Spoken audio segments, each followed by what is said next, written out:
Welcome back, my friends. How are y'all doing today? I hope you're doing good, because I'm doing great, because I get to talk to you guys about movies.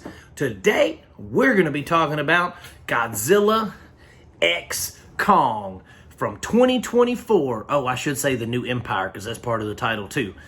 But it really doesn't. This movie doesn't deserve any respect. It doesn't deserve any viewing. It doesn't deserve any of our energy. But we're going to get into that. This movie is directed by Adam Wingard. Now, Adam Wingard, he's directed a few things, all right? He's directed a few things. He directed Godzilla vs. Kong, for one, which I enjoyed. I thought it was interesting. But this is not enjoyable. This is not interesting. This is a soulless cash grab to sell toys to children. That's all that this is. What Jurassic Park was in the 90s, selling Dr. Alan Grant, capturing raptors from plastic toy cars. This movie did it for Godzilla and King Kong. We have a story about King Kong living in the hollow earth and Godzilla living on top of the earth. And Godzilla being the protector of everything, yet destroying all. He is summoned, called, something to fight a coming evil, as he always is, right? I mean, that's Godzilla's shtick. Is some bad kaiju come around, Godzilla buffs up, blows some smoke up their rear ends, and saves the day. You know what I mean? But this ain't that movie. Let's start breaking it down. Kong, living in Middle Earth, meets a little baby Kong, right? Baby Kong's kind of a scumbag, though, because half the time you can't tell if he's on Kong's side or if he's on his, like, weird orangutan cousin's side. Kong finds that there's more apes living farther into the hollow earth. So there's, like, Earth, hollow earth, and then subterranean earth, which is like the Underdark in Forgotten Realms, or it's like Journey to the Center of the Earth kind of thing. But I thought hollow earth was like our limit, but we go deeper. And so there's these chimpanzee-looking monkeys, and Kong winds up getting into it with their leader, who has a bone whip, which is kind of cool. But, you know, then Kong, he gets a new tooth because he has a toothache in the beginning. And the new leader sees his tooth, and he's like, bah, upside world, we killed them all. And so he says, oh, there's a portal. He's like Sabu. He's pointing up and looking up. And he sees a portal, and he's like, I'm going to go through this portal and go, raise hell up on the surface. And so then we have Kong and Zilla fighting this new monkey threat, right? Guys, I mean, the human elements in these stories are never good. I mean, the best one was probably the first Godzilla with Bryan Cranston and them. That probably had the best human story, and then everything after that, it was kind of a, let's put it on the back burner, let's focus on the kaiju. But this was the human story was such an afterthought in this, that we've got a little girl, Professor X, that can talk to kaiju. We've got like a half-ass science team that's trying to I don't remember what they were trying to do, if I'm being honest, because I just kind of tuned them out because they weren't very entertaining. We had Rebecca Hall. She's been in a few things. I like her. I think she's pretty. She's nice. She's a decent actress. And then we've got, what's that guy's name? He played Professor, Dan Stevens. He played Professor X's son in Legion, the show. We got him in it, right? I like Dan Stevens. I think he's good. He was good in this. He was funny. I enjoyed his personality. He's kind of like he's like the extreme vet, right? Like, he fixes all of Kong's ailments and all that kind of stuff. But my main issues with this film is the story's terrible, okay?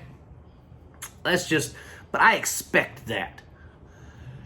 The mocap for Godzilla and King Kong, not very good. The rendering for both was terrible. They look like Power Ranger characters.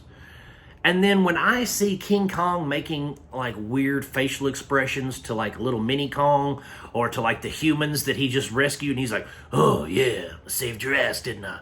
Like, that takes me out of the movie, because when I think of King Kong, when I think of Godzilla, I think of forces of nature that view people as ants. They are gods among insects, right? When you're looking at Godzilla and King Kong, steps on you. He burns you up. He eats you. He's not making facial expressions at you, giving you a thumbs up. I mean, not a literal thumbs up, but like his facial expressions are like, all right, buddy, we did great. No, that's not King Kong. Godzilla didn't have that flaw in this, but he had another flaw. His flaw was poor rendering, and he's not used in the film hardly at all. He sleeps through half the film. Then when he finally comes up, he like goes to all these different kaiju sites and absorbs radiation. And they don't explain to you.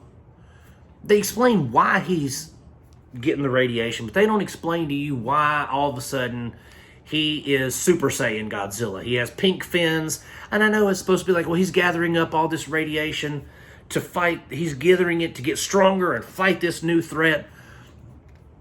But why did he have to turn pink? Why wouldn't it be better if he just like maybe crackled nuclear energy across his skin or something to show he's getting more powerful instead of just turning his fins pink? I mean, I don't want to say there's an agenda there, but I feel like there is one.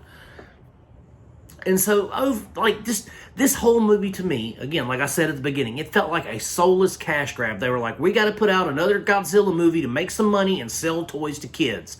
We want light-up purple fin Godzilla with sounds on the Walmart shelves. We want King Kong with his makeshift infinity gauntlet on the shelves at Target. We want him to make some sounds. We want this new orange gorilla with his bone whip to make some sounds, put him on a shelf, put the little mini Kong plushes. That's all this movie was for, was to make toys, to sell toys to children. Just like Ninja Turtles, just like G.I. Joe, just like Jurassic Park in the 90s. All of this was made simply to sell toys because they knew that they could not reign supreme at the box office. They knew that people were getting tired of the way that they were making the kaijus, and they decided, let's make another one, but let's have it kid-centric and have toys made. That's all this movie was, guys. Godzilla and King Kong, the New Empire, gets 2 stars out of 5.